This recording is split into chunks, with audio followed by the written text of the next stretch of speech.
sociales. Encuéntranos en Facebook, Instagram y Twitter como Radio U Central. Suscríbete a nuestro canal de YouTube y síguenos en Spotify. Radio U Central 107.1 FM en el corazón de Santiago.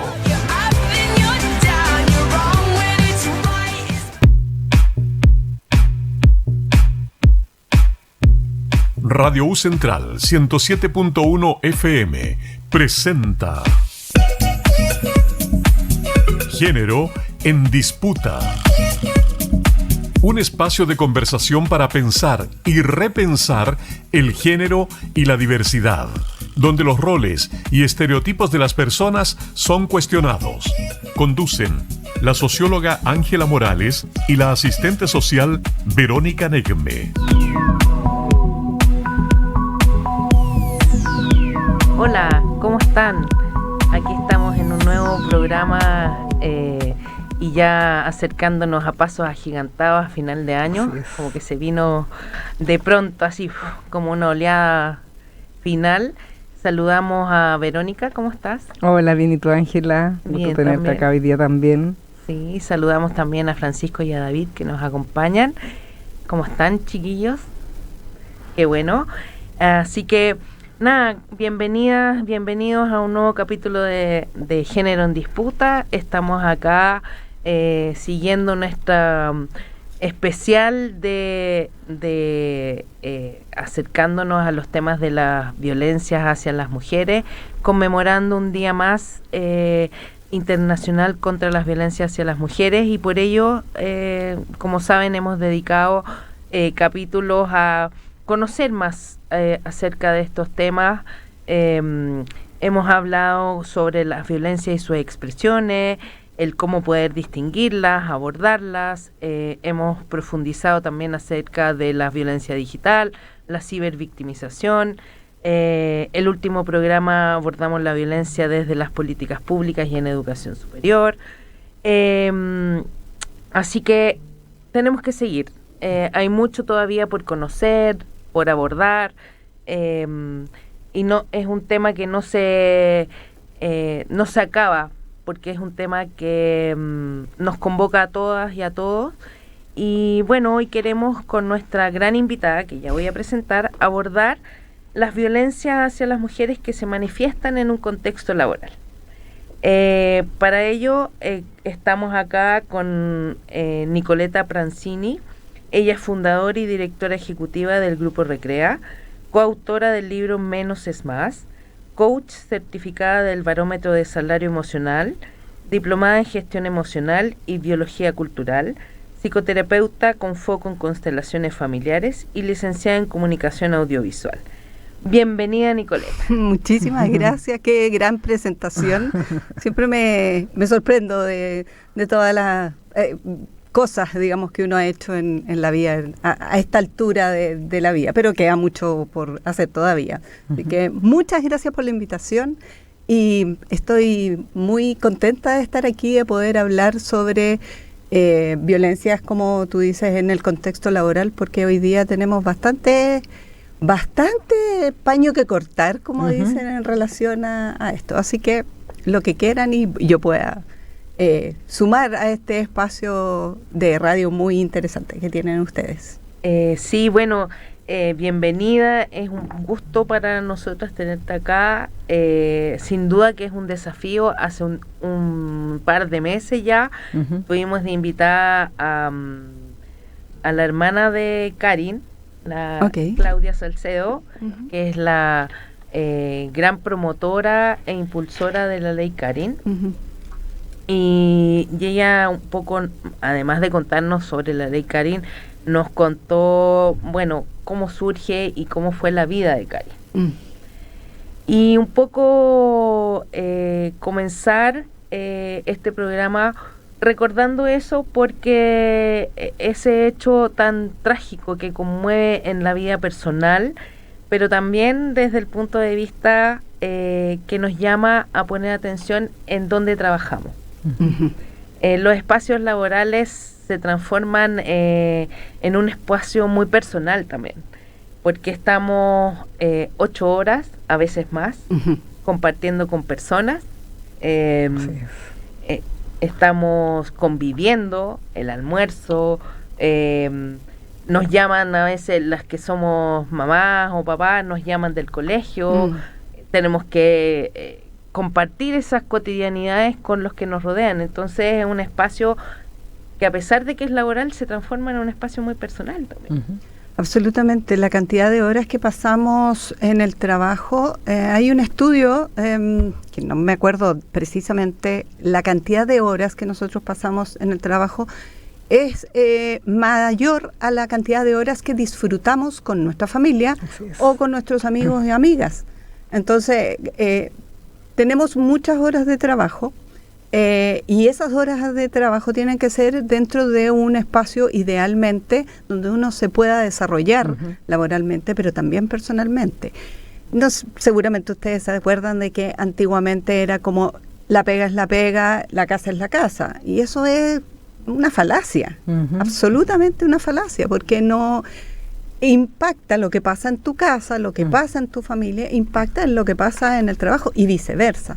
Entonces, estar en un lugar donde estás trabajando y lo estás pasando mal, obviamente va a impactar en la familia y en la persona y más allá, al infinito y más allá. Entonces, es muy importante poner atención a este tema de qué pasa en los espacios laborales y el trato que tenemos en los espacios laborales, más allá de solo violencia.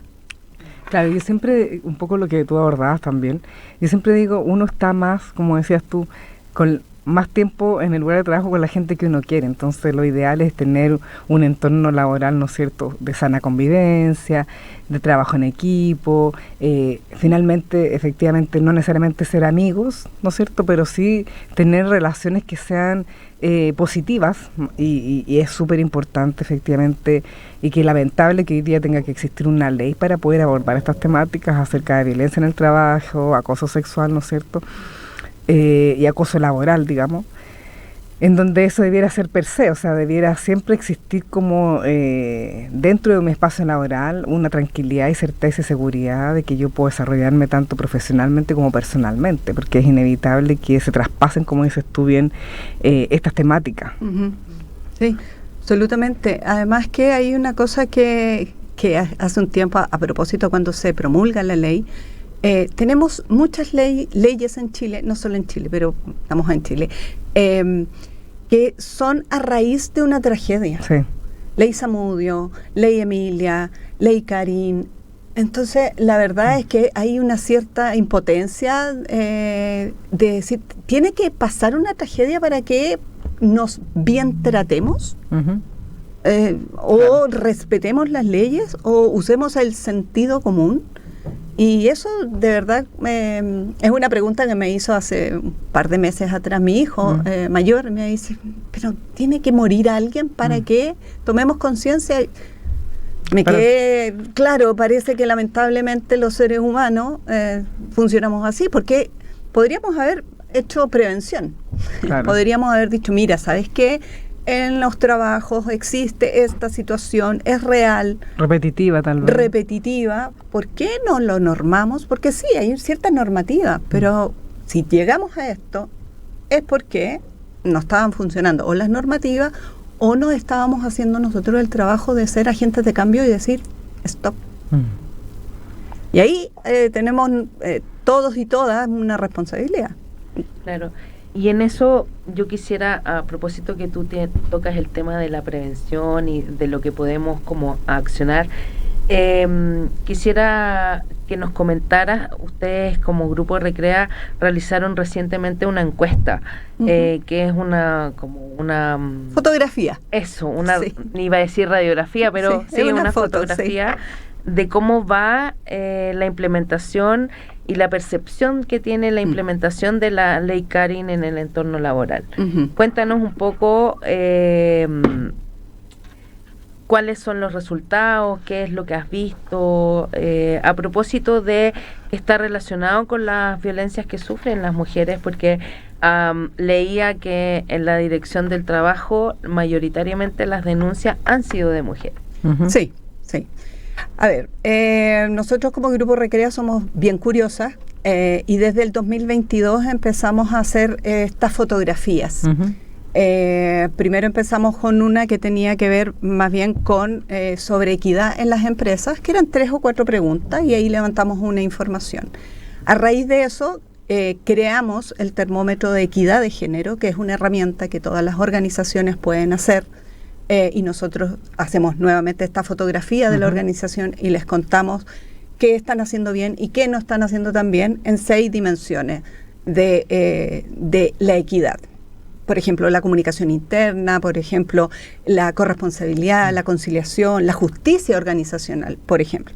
Entonces, tenemos esta herramienta. Y desde ahí nosotros dijimos, ya, pero ¿qué está pasando afuera? Porque esta es una herramienta que nosotros vendemos. Entonces, ¿pero qué pasa en general?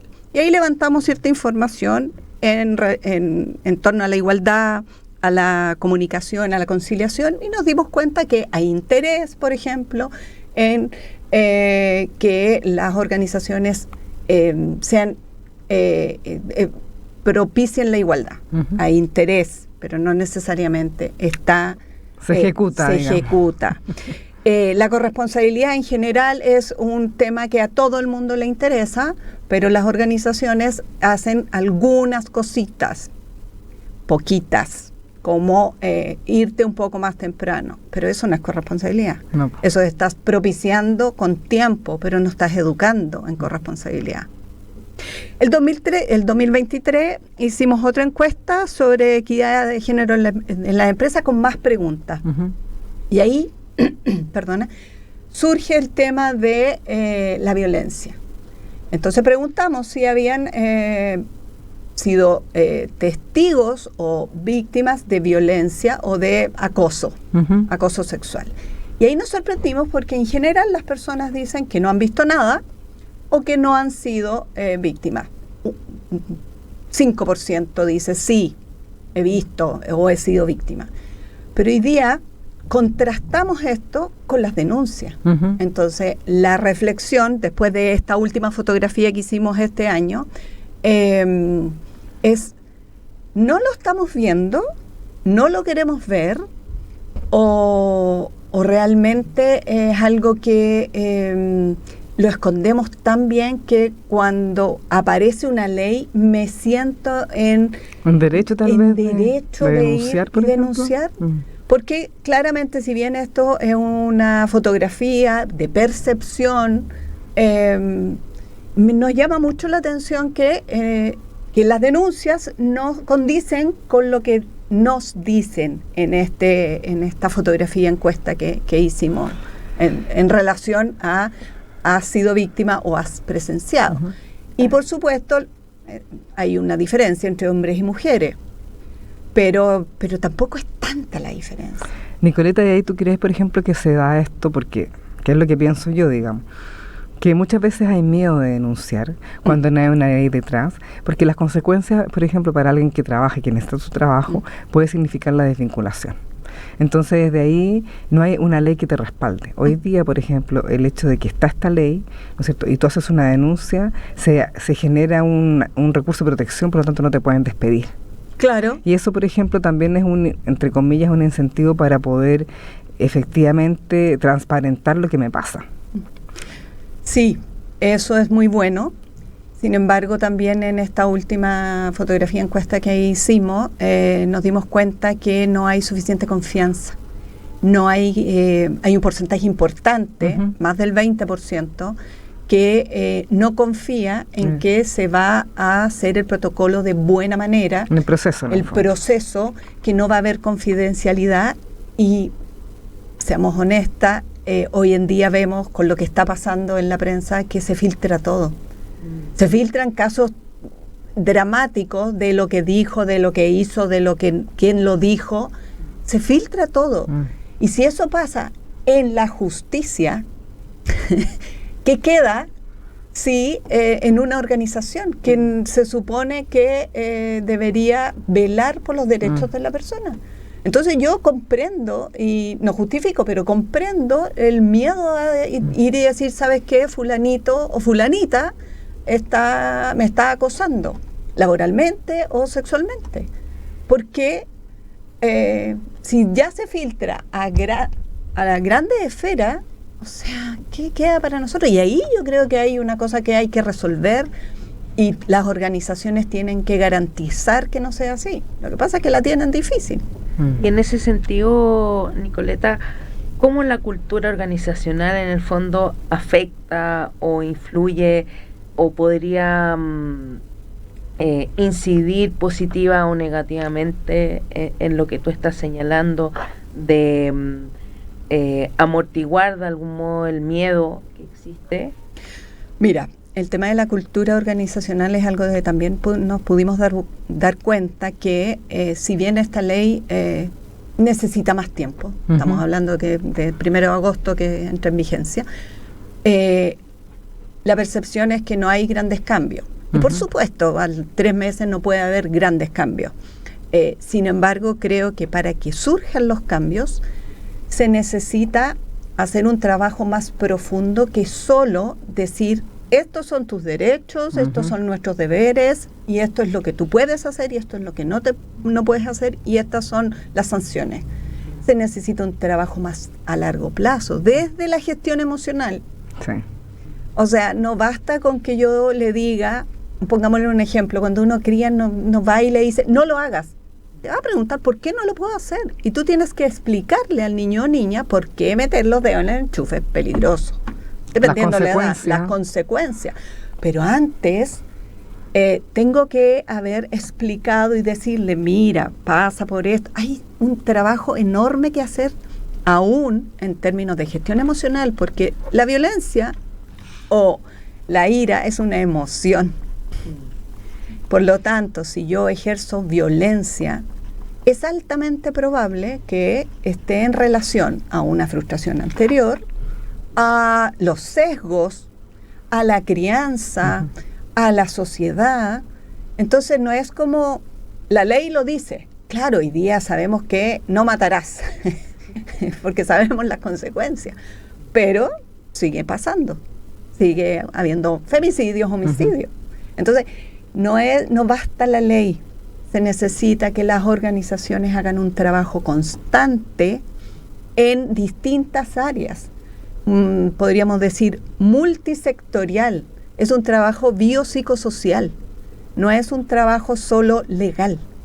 Y me he fijado que en general las organizaciones están haciendo lo legal. Tenemos que entregar la información, tenemos que tener las personas que acogen la denuncia, y está bien, pero esas personas son personas que no les basta, o quizás una le es suficiente, esta capacitación. Se necesita más. Entonces, no fue apresurado tener una ley, por supuesto, pero sí puede ser muy apresurado esperar resultados,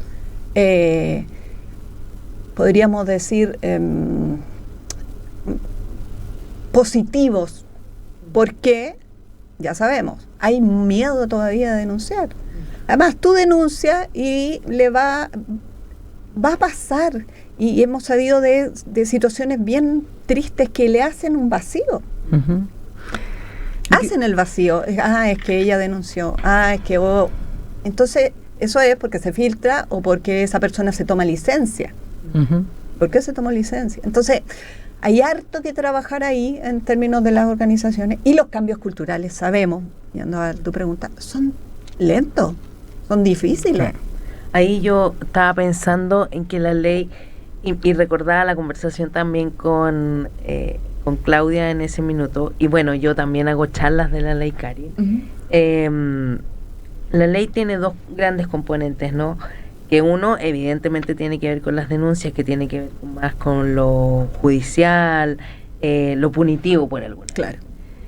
Pero tiene un componente que es esencial, que apunta a lo que tú dices, que tiene que ver con la prevención, con la educación. Y creo que ahí hay un debe bastante importante que no se está considerando por las organizaciones. No, que tiene que ver con lo que tú dices, con esta mirada intersectorial, biopsicosocial, en donde tiene que abordarse, hacer estos planes de prevención a corto, mediano y largo plazo, para que efectivamente movilice la aguja del cambio cultural, organizacional, digamos. No sé. Sí. Y también poner en el foco que no hay buenos ni malos, ni buenas ni malas. Eso también es importante porque se malentiende que esta ley nos favorece solo a nosotras. Y si bien por prevalencia a las mujeres sufrimos más violencia que los varones también sufren violencia, y lo callan y se quedan callados, y los números lo dicen. En general las mujeres tenemos más números en depresión y ansiedad, pero los hombres son los que más se suicidan. Sí.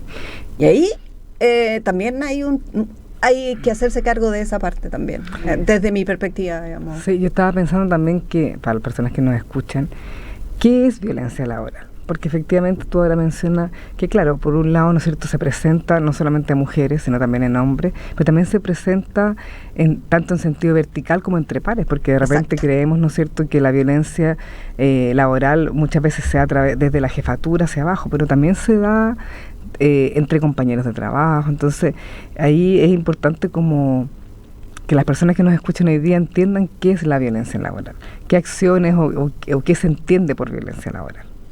Mira, justo ayer hicimos un taller con mi socia en una empresa y hablamos de violencias invisibles. Sí. Y fue muy potente porque hubo un par de testimonios que nosotros no los teníamos preparados de las personas que estaban asistiendo, y creo que fue un regalo para nosotras porque movilizó muchísimo más a los compañeros y compañeras que estaban ahí. Y claro, hay violencias invisibles y, como bien dices, uno cree que el acoso laboral o la violencia en general, que hoy día tiene el nombre de acoso legalmente, es de arriba para abajo, y no. En general pasa más con tu compañero o compañera de trabajo, cuando te hacen un vacío, cuando no te invitan a almorzar. Eso también es violencia. Puede ser una vez porque te enojaste, pero ya cuando es repetitivo, eso afecta, eso genera muchísimo dolor a las personas cuando son excluidas por la razón que sea. Y ya sabemos, hay exclusión desde género a desde porque es de otro país o porque de otra comuna, de otra universidad. O sea, hemos llegado, si uno va achicando como lo que llamamos interseccionalidad. O sea, si vamos achicando, nos damos cuenta que podemos discriminar por cualquier cosa, por cualquiera. Entonces,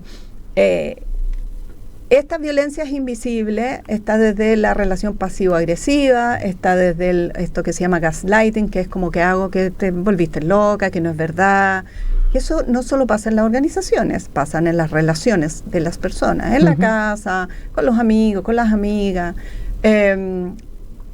Entonces, ese tipo de cosas es importante reconocerlas, ponerle nombre para que las personas digan, a ver, esto no me está gustando. Pero también las jefaturas digan, esto no lo vamos a permitir. Y no lo vamos a permitir porque les estamos contando que esto es así. Por lo tanto, le estamos poniendo nombre a ese tipo de violencias. Y al ponerle nombre, como todo, se convierte en algo que tú puedes verbalizar y decir, ¿sabes qué? Esta persona me está discriminando por esto, no me siento bien. O por último, y aquí entra la comunicación asertiva, conversémoslo. ¿Está pasando esto? ¿No se está pasando esto? Que las jefaturas también sean capaces de darse cuenta que está pasando eso. Porque muchas veces hacen vista gorda. No todos ni todas, pero porque es difícil. Sí, tú mencionaste algo de... Hay un iceberg de la violencia de género que habla un poco efectivamente de la... en el fondo que hay formas invisibles, que es lo que dices tú, por ejemplo, no invitarte a almorzar. Hay formas más visibles que son, por ejemplo, un asesinato o una violación, ¿no es cierto? Que en realidad, por lo general, como son más explícitas, se visibilizan más, las normalizamos más, o sea, las tenemos en nuestro chip, digamos. Claro. Pero hay muchos tipos de violencia que son invisibles y que son, en el fondo, más sutiles, no es que no sean violencia, sino que en realidad tal vez se normalizan más, porque el hecho, por ejemplo, de que te anulen, por ejemplo, o el tema de que, por ejemplo, te invisibilicen, ¿no es cierto?, o no te inviten a almorzar, son formas sutiles en donde de repente uno dice, chuta, ¿seré yo el problema? ¿O me estoy pasando el rollo? Claro. O en realidad, efectivamente, son formas de violencia que muchas veces no se visualizan y se esconden. Exacto, y impactan en la autoestima de la persona. Sí. Entonces, al impactar en la autoestima de la persona, entra ese, ¿seré yo? ¿O hice algo mal yo? Y como no se cuestiona. Y como somos un universo de personas muy distintas, con historias de vida muy distintas, impacta de manera distinta, porque a mí me puede dar lo mismo. No me invito a almorzar, voy sola, me puedo acostumbrar, me da lo mismo, me busco otra persona con quien a almorzar. Pero hay otras personas que eso les impacta, o que tuvieron una mala noche. Entonces pasa esto, que justo le hacen un vacío y chuta, y duele. Entonces, claro, tú dices, las violencias más emblemáticas, terribles, extremas, son muy fáciles de reconocer por lo mismo. Y le ponemos ojo a eso. Y está bien. Pero estas otras son las que van mermando, como la gotita que va cayendo, y eso genera en las organizaciones maltrato, genera un mal ambiente laboral, que siempre las organizaciones están buscando que todos sean felices, cosa que la verdad es que es muy difícil y además no tiene sentido, porque la felicidad desde nuestro vereda como grupo Recrea es un momento. Nosotros buscamos el bienestar de las organizaciones. El bienestar, efectivamente. Porque la felicidad está sobre vendida, la verdad. Es subjetivo, porque para mí la felicidad puede ser de una forma y para ti de otra. Yo estoy feliz aquí. Puede que salga de aquí y deje de estar feliz, no pasa nada. Entonces, claro, hay muchos movimientos hacia la felicidad, pero también hay que ver lo biopsicosocial de la persona. En fin, hay algo que interesante ahí. Me quedaba pensando de lo importante que señalabas tú de poder tener la capacidad de nombrar las cosas. Nombrar las emociones, por una parte, reconocer cuando tengo ira, cuando algo es violento, etcétera, pero también de ir nombrando cuando algo me molesta, porque podemos evitar situaciones más complejas, más desagradables, por una parte, pero lo importante que es nombrar, aprender a reconocer, y en eso volvemos a lo que estábamos hablando antes, de educar, de prevenir, de conocer, reconocer, etcétera. Entonces me quedó dando vuelta el tema que tú mencionabas de nombrar, que somos bien buenos todas y todos para no nombrar, hacer como que no existe, como sacarle la jeringa, como así como ya, no, sí, igual fue una vez nomás y te haces la loca, pero después, como tú bien decías, va mermando en el fondo. Después cuando te empiezas a cuestionar, ya no está bien. No está bien eso. No. Mira, nosotros siempre decimos que una gran cantidad de personas somos analfabetos emocionales o analfabetas emocionales. No es que nos sintamos, sino que no sabemos expresar. Y desde ahí, digamos, nosotros nuestra línea de trabajo, una de nuestras líneas de trabajo es la gestión emocional. Desde lo más básico, desde reconocer tus emociones y permitirte todas las emociones, porque sabemos que existen emociones, pero durante mucho tiempo se nos dijo que estaban las negativas y las positivas. Ya no es así. Y mucha gente evita las emociones negativas porque hay toda una mirada muy catastrófica, como que te va a hacer mal. Y no, son súper necesarias, sobre todo esas emociones poco agradables o displacenteras. Y desde ahí es donde tú te puedes reconocer, conocer y decir, esto no me gusta. Y eso parte desde la crianza. ¿Cuántas veces dijimos, voy a sumar a quienes nos escuchan, no llore, ya pasó. O sea, desde pequeños o pequeñas les decimos a nuestros hijos e hijas que no sientan lo que están sintiendo. Entonces de ahí ya empezamos, entre comillas, mal. Se puede revertir, por supuesto, pero ¿cuántas veces a nosotros nos dijeron, ya no, si no es importante, ya pasó? Entonces uno bloquea, avanza nomás, y avanza, sin cuestionarse. Sin cuestionarse. Entonces, importante es hacer este trabajo de gestión emocional y volver a alfabetizar emocionalmente a las personas. ¿Para qué? Para que reconozcan que los frustra y que al estar frustrado o frustrada tengan una manera de resolverlo personalmente, pero no atacando a otra persona. Y de ahí, no voy a decir que se acaba la violencia, sin embargo, puede bajar el nivel de frustración, puede bajar el nivel de reacción. Sí. Además que siempre vamos a sentir, siempre nos vamos a enojar, y enojarse está bien, si el tema está en cómo expresas tu enojo, y por otro lado, si te haces cargo de tu enojo. Porque en general lo que hacemos es que tú,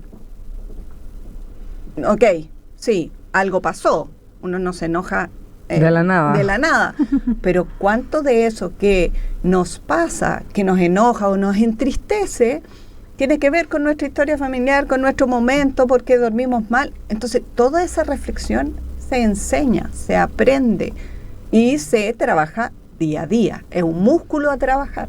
No es como yo te pago un taller y estamos listos. Es un trabajo diario.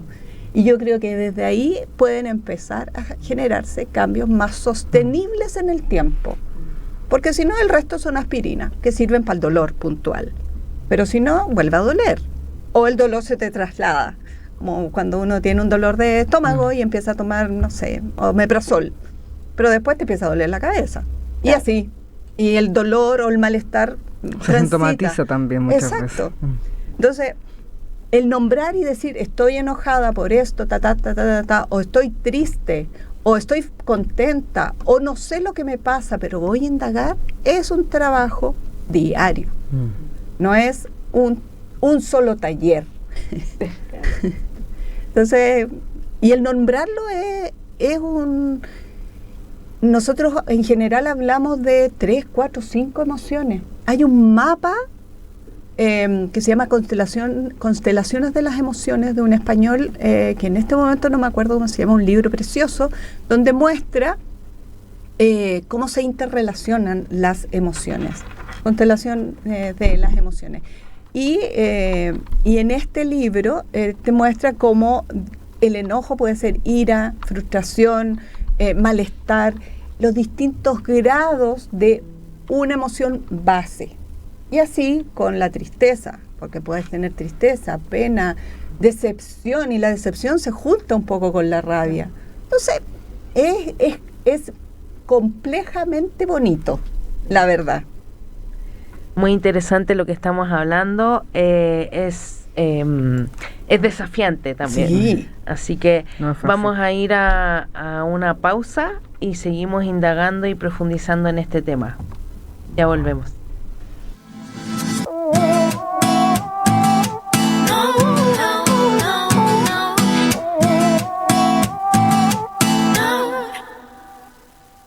Siempre escuché que una mujer tenía que ser todo eso que no quiero ser. No, nunca pregunté que estaba mal o estaba bien. Mi única verdad es no ceder. No, soy suficiente, soy muy valiente, poco obediente, intransigente, como un clavel, soy frágil también, sigo mi propio riel.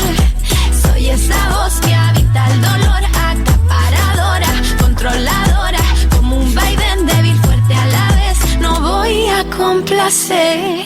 Arco en el cielo, agua en el suelo, cerco de luna, agua segura.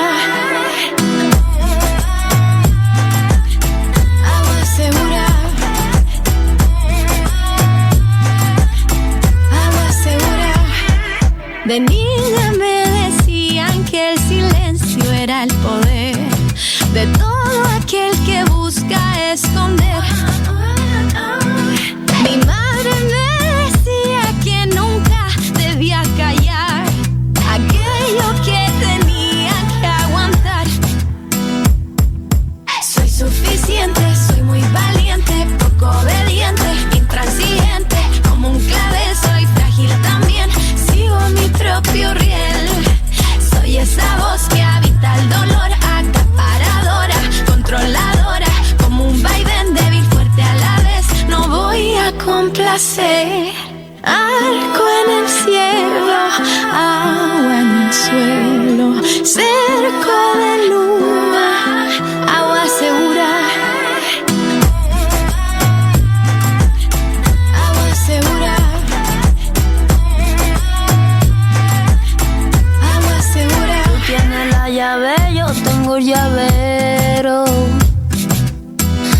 y vamos a irnos vestidos de cuero. Yo te la hago grande como astillero y tengo las manos 2 agujeros. A mí no me importa que Dios barquero no me provoque aquí dentro y fuego. Y aunque me mate yo no me muero. Profesional de empezar de cero. No llego lejos, llego profundo. Entre mis labios todo sincero. Yo voy para arriba, yo soy la lluvia. Esos animales los de un celo. Mira.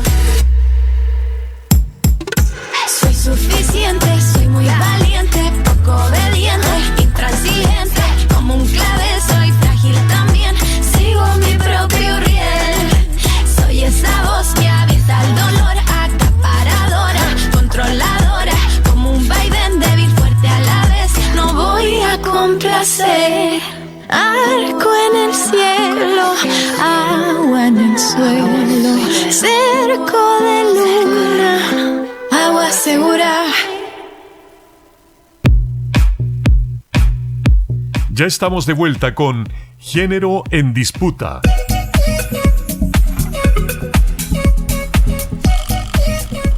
Ya estamos acá de vuelta después de esa gran canción. Estamos conversando con Nicoleta Pranzini y estábamos abordando el tema de las violencias en los espacios laborales y estábamos conversando de la importancia de nombrar las cosas, de nombrar las emociones, de reconocer cómo se va conjugando en el fondo un espectro de emociones, que no son solo 5, sino que son más, que puede ser una misma un sentimiento, pero que puede ser más complejo, y que eso es un poco el desafío que tenemos. Exacto. Que con un taller no se logra. En ese sentido, ¿cuál crees tú que es el rol de las organizaciones respecto a lo que hablábamos? Las organizaciones en general lo que esperan de las personas que trabajamos en las organizaciones es que seamos productivos y productivas. Eso a nadie le sorprende. Yo tengo una empresa y también nos interesa lo monetario. Y no está mal. Sin embargo, no pueden olvidar que somos personas. Independiente de la inteligencia artificial, la inteligencia natural es necesaria aún, y qué bueno. Y la inteligencia natural, como les digo, necesita ser cuidada, necesita ser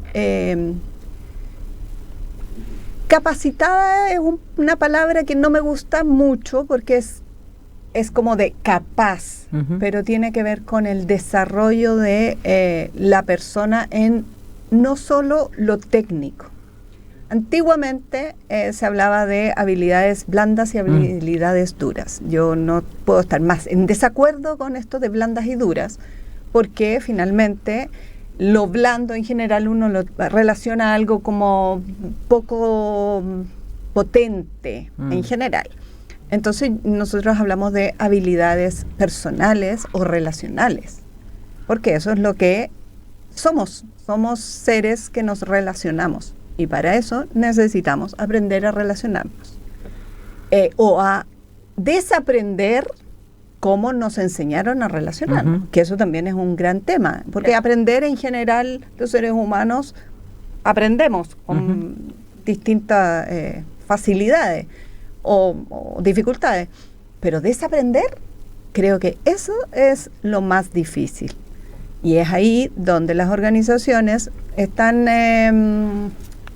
tienen un potencial increíble, considerando, como hablábamos al principio, la cantidad de horas que estamos aquí, de generar personas. Estamos aquí en una universidad, de generar personas para el mañana, o para el presente, ni siquiera tan lejos, para hoy día, porque hoy día tenemos los problemas. El futuro, sí, pero hoy día tenemos los problemas.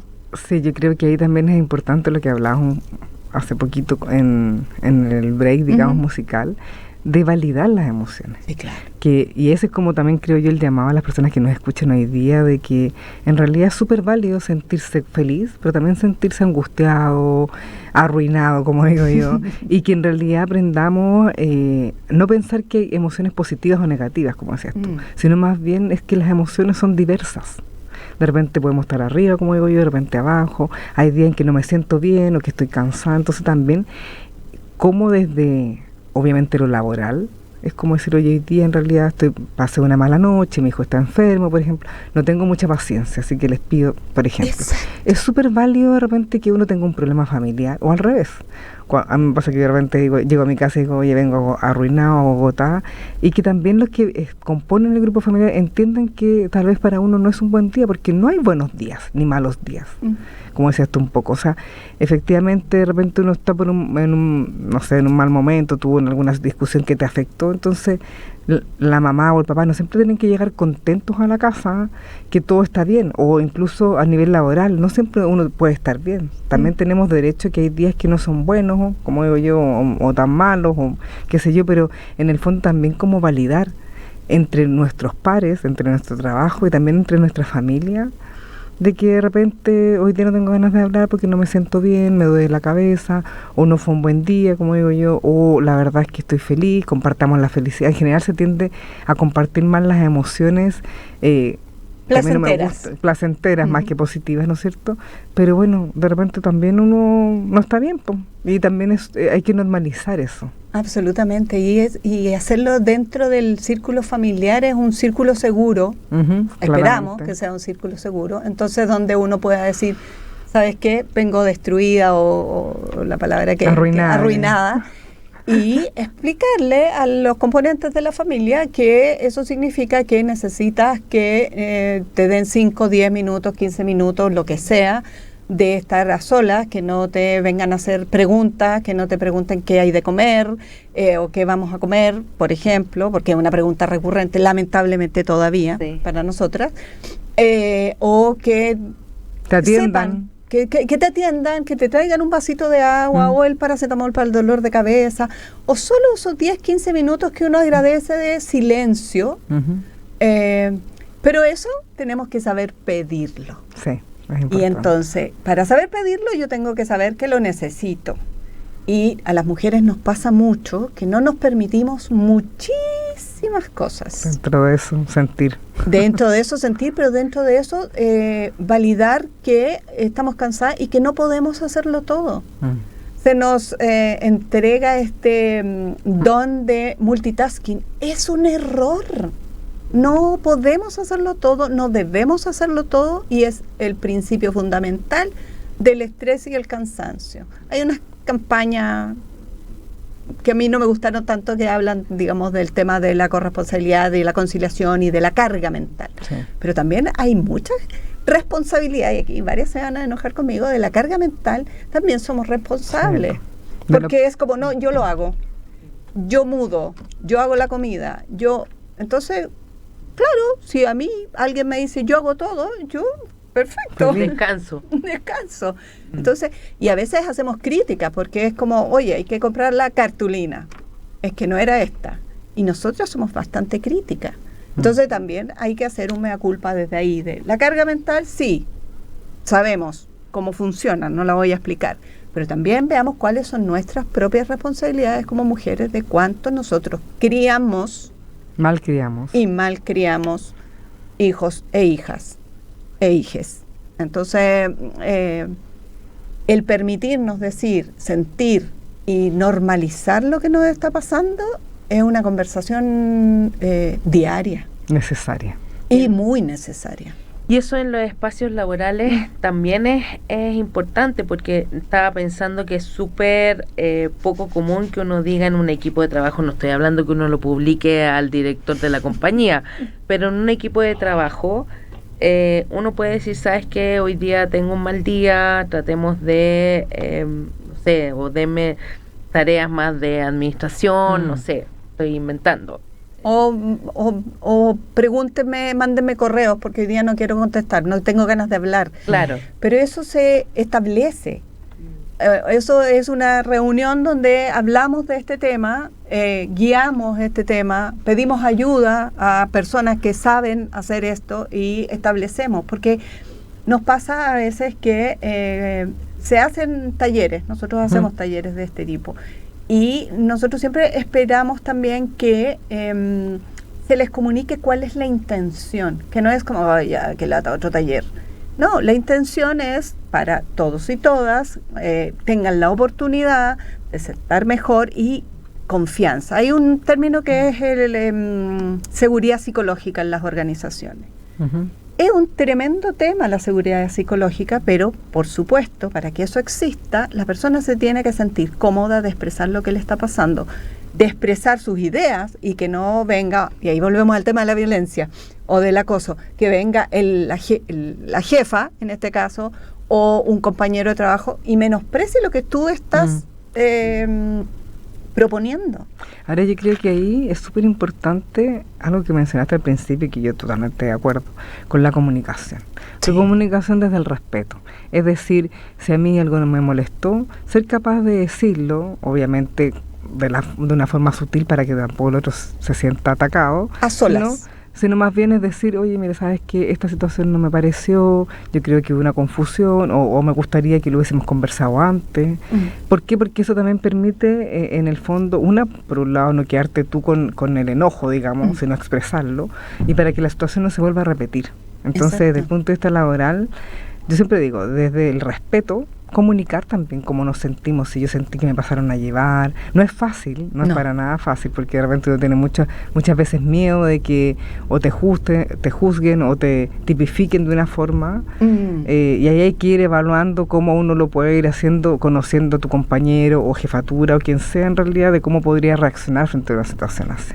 Claro, por eso si normalizas y tú dices, ¿sabes qué? Desde ahora en adelante en este equipo de trabajo vamos a abrir esta conversación, nos vamos a guiar, nos van a acompañar, nos van a facilitar este tipo de aprendizaje, porque es un proceso. Es un proceso. Y cada persona va a tener que, lo va a tomar, más que tener, lo va a tomar dependiendo de su realidad y situación, pero si uno empieza de a poquito a decir, ¿sabes qué? Yendo a lo organizacional, ¿sabes que en esta organización ya hay muchos hashtags, no al maltrato? O sea, está bien, pero es un hashtag, pero ¿qué significa no al maltrato?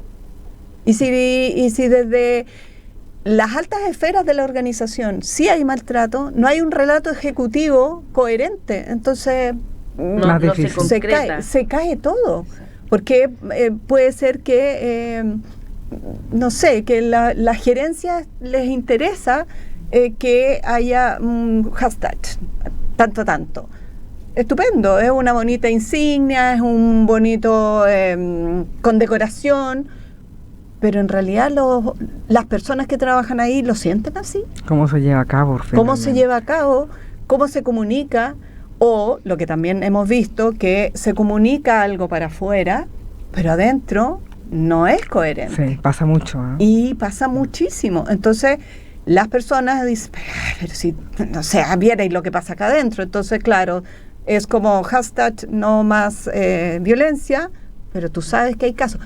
Y no es que no vayan a haber casos. Pero si tú dices, mira, sí hay casos, pero están haciendo un trabajo en pro de, estamos educando. Sí, educando, nos están orientando. Hay un proyecto a largo plazo, mediano plazo, mira, estos son los pasos. Pero claro, hoy día lo que nosotros vemos es que hay cosas como, resolvamos la cosa rápido. Y así no funciona, sobre todo en este tema. Porque además, ojo con eso, que claro, la ley Karin llega hoy día a sancionar ciertas conductas, que está muy bien, pero efectivamente, ¿cómo nosotros hacemos para que esas conductas no se vuelvan a repetir? ¿Te fijas? Porque puede ser que una persona que ejerce violencia pueda ser desvinculada a la institución, o en realidad pueda ser sancionada, ¿te fijas? Y entra en un juicio, ¿no es cierto? Pero más allá de eso, ¿qué quiero hacer yo como empresa para que esto no me vuelva a ocurrir?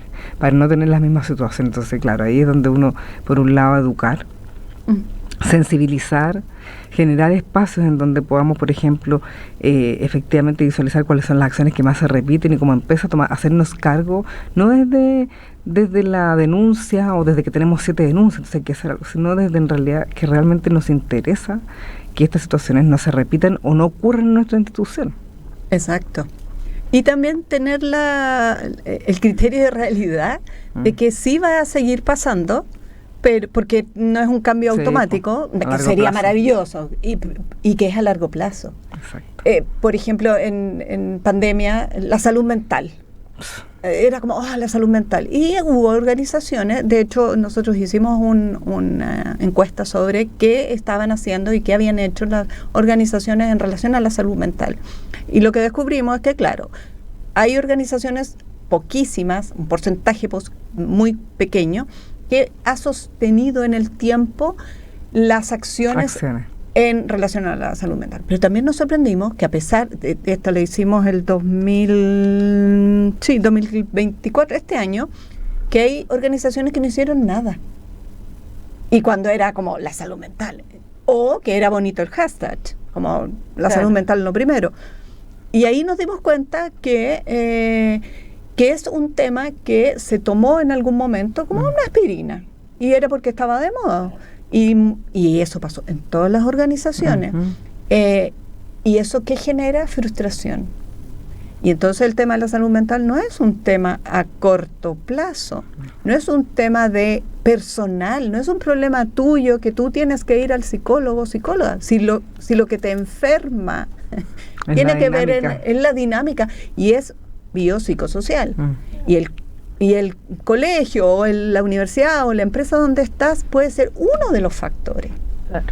Por eso es tan complejo y por eso hay que tener una mirada a largo plazo y abrir espacios para que las personas puedan hablar normalizar hablar de salud mental. Sí, bueno, Nicoleta, estamos llegando al fin de nuestro programa. Se nos pasó, pero muy rápido. Sí. Nos quedamos con grandes reflexiones y desafíos, sobre todo de cómo poder integrar esta mirada biopsicosocial que tú nombras de una manera responsable, de mediano o largo plazo, de no mirarla con el solo hashtag. Así que ha sido un gran placer contar contigo en nuestro programa. Darte las gracias por compartir tu experiencia y tu mirada respecto al tema. Muchísimas gracias, lo he pasado muy bien y como dice, pensé que llevábamos 15 minutos.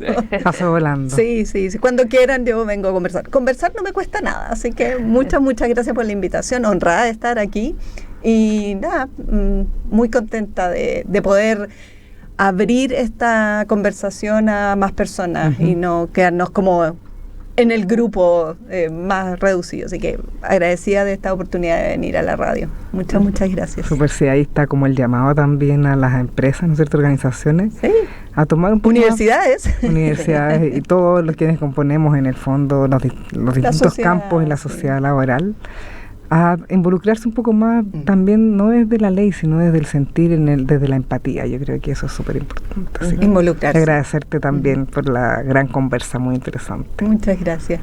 Bueno, nos vemos el próximo viernes, que tengan un buen fin de semana y nos vemos en un próximo Género en Disputa. Que estén muy bien.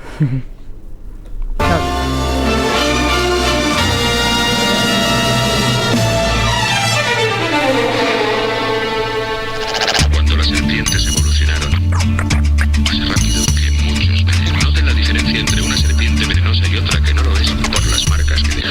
1970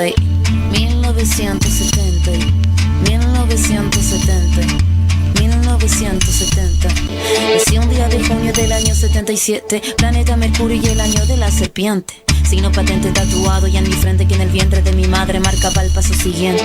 Nacer, llorar sin anestesia en la camilla. Mi padre solo dijo es Ana María. Sí, sería el primer llanto que me probaría, que mandó las heridas y dándome la batería. Solía ser entonces como un libro abierto, pero leí la letra pequeña del texto, como un arquitecto construyendo cada efecto. Correcto, incorrecto, se aprende todo al respecto. Saber que algunas personas quieren el daño, subir peldaño toma tiempo, toma años. Con mi peluche mirando lo cotidiano, dibujos transformaban el invierno en gran verano. Papá me regaló bajo mi insistencia un juego que trataba de compartir la solvencia, pero en el patio hicieron la competencia. Fue cuando sentí mi primera impotencia. 1970 y 1970 y 1970 1977, no me diga no, que no lo presiento. Todo lo que cambia lo hará diferente en el año que nació la serpiente. 1977, no me diga no, que no lo presiento. Todo lo que cambia lo hará diferente en el año que nació la serpiente.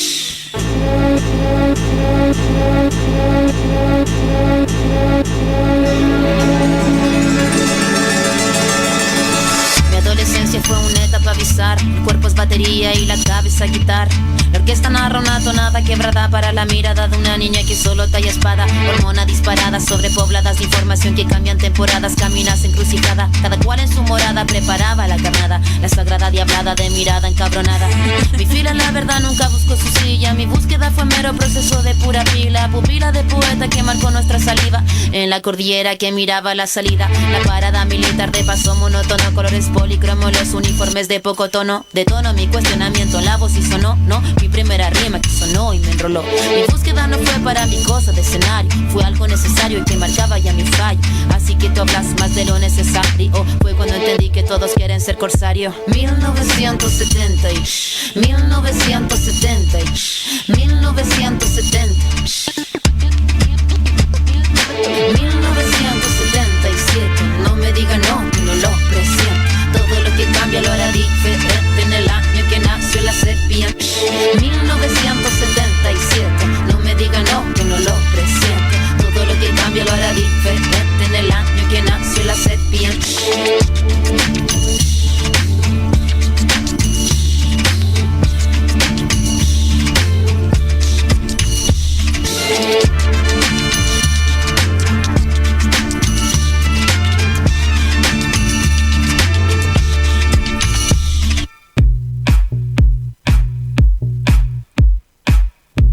En Radio U Central 107.1 FM hemos presentado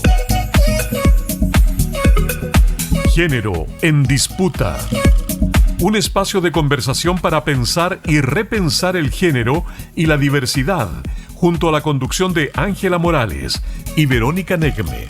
Nos volvemos a encontrar la próxima semana.